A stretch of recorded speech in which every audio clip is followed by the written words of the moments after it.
Because unemployment in South Africa is very systemic, especially when it comes to black people. But when we look at our white counterparts, we always read about generational wealth. These people, their forefathers have left them with, um, generational wealth. They don't have to go to universities because their fathers have got farms and all of that.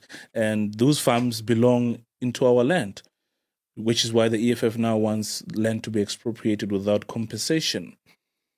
How do we instill the culture of creating generational wealth in the mindset of a black child without having them to be, or without them being trapped into debt? Oh, that's a very good question, my brother. And it brings about a lot of topics. Number one, the immediate topic that it brings about is what you've just mentioned, the land issue. These cell phones, these minerals that create these cell phones come from the ground. You know, these clothes that we're wearing, these cans that we use to manufacture these drinks, the water that is in here, all of it comes from the ground. You know, the shelter that we sleep in, the food that we eat, and every ailment in a human body, there is a cure for it. There is a plant as a cure for it.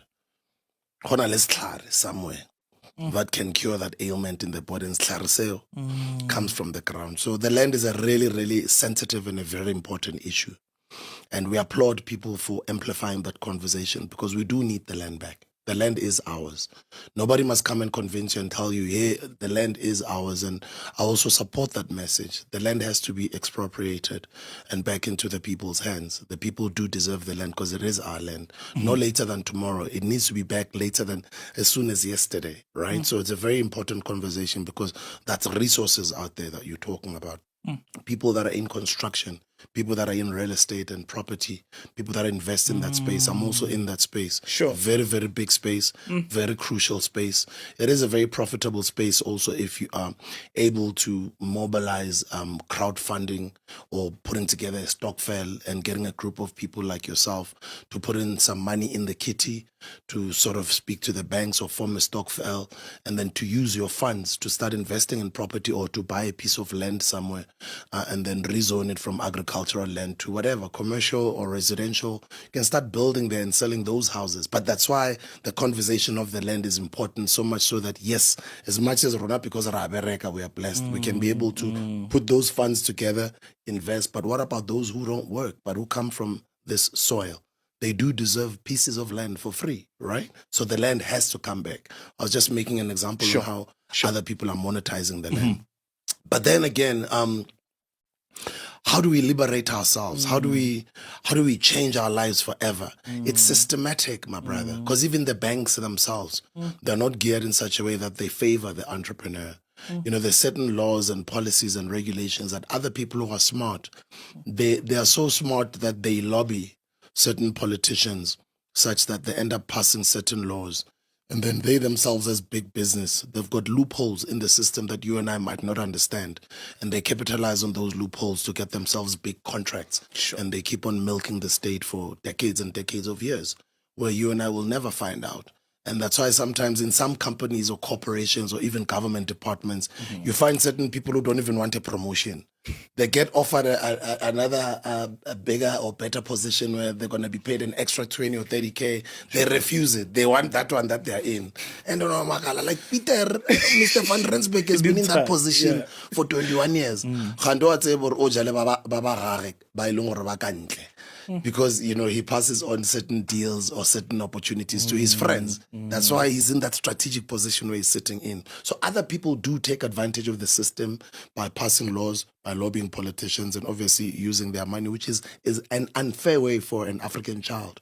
The African child do needs the system on their side. They do need the government on their side. I just feel that a lot of our politicians are sleeping.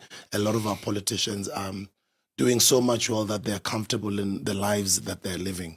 I think they've forgotten how it's like to sleep osakaola. They've forgotten how it's like, emako taxing in the queue, emele taxi. They've forgotten how it's like to suffer and go through poverty. I think they've been comfortable for so many years that they really don't care. They say they do, but a lot of them don't really care about the people. And Sure. those are the people who are supposed to be changing those policies to favor our people. So as much as the system is not on our side, what is it that we can do right now Sure. to change our lives? I know a lot of entrepreneurs, as I was saying earlier, who have gotten to acquire knowledge on how financial systems work in South Africa, so much so that they want to they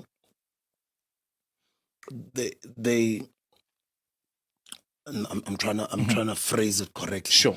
They surround themselves with people who understand the financial system. Yeah, sector as well. And they bring the banks to become their friends, so they are able to build their relationships with the bank and use the bank's money to build their businesses. But it's not an easy thing if you are just from, Seshego, Tembisa, Emlazi, Kurumane, to easily understand such information. So financial information is extremely important for financial independence and for generational wealth, because you need to understand how are these trusts set and how do they benefit you? How do they pass on generational wealth? How do these life policies work in conjunction with these trusts that they start and these different investment platforms or products that these banks are always offering? What are the different bargaining solutions that the bank might have that might favor you as a small business owner or an entrepreneur for you to be able to grow the wealth? So that's the reason why knowledge is power. Having the right people around you, having to mix and match with certain calibers of people. That's why a lot of young entrepreneurs go to seminars, they go to entrepreneurship symposiums, they network with other people, they form networking groups. You must have at least a couple of professionals in your circle of friends. You can't just be having people you must have like an accountant or two or three. You must have an investment banker or a legal person, a lawyer guy. You must have some, you know what I mean? Like, you need other people's expertise and knowledge to benefit off as much as you are also adding value in their lives with, however. So as a black child in today's world, as much as the politicians are fighting the fight wherever they are playing their role, you can't just wait for them. The immediate way on how you can liberate yourself, I guess it's what we've been saying over the past couple of minutes. You have to find a way somehow. Sure. And DJ's Boo, you have made a good name for yourself, and you continue to inspire other entrepreneurs as well. But where did your journey really begin? What prompted you to, start a business? What were the conditions that necessitated your step towards being an entrepreneur?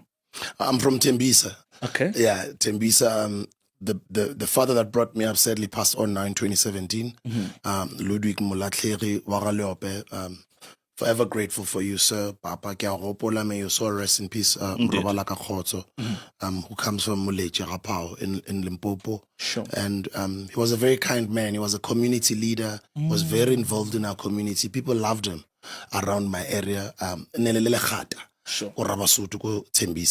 And up until he was promoted in his later years to work at the Bedford View police station. That's the man who gave me principles, who gave me values. That's a man who disciplined me. That's a man who played a fatherly role in my life. As much as Hang Khudisa, he might not have been the man that gave birth to me, because the man that gave birth to me was absent. He was not around. And Datenkosi, Leana, may his soul rest in peace. He passed on in 2009. So I don't have my fathers, although I still have a lot of fathers in the form of my mentors who have mentored me. So that's the background that I have as a man that I am today. I am because of Ndate Leope. And I remember the humble beginnings of when I was growing up, Kowelamlambo. It was those later days of apartheid. The smoke in the township, the graveled roads, there were no street lights at the time. Next door, TV. We did not have all of those resources, and I just have those vague memories of how South Africa was at the time. They were built by apartheid. I grew up from that environment at a neighborhood called Welamlambo. From Welamlambo, we moved to Steko Hospital View. Hospital View. I stayed there for many years. We were one of the first people to get to Hospital View. The earlier houses of Hospital View were built by an old Afrikaner guy by the name of Bilhad. Bilhad built those houses. Now that I'm in real estate and property development, I look at how much money Bilhad made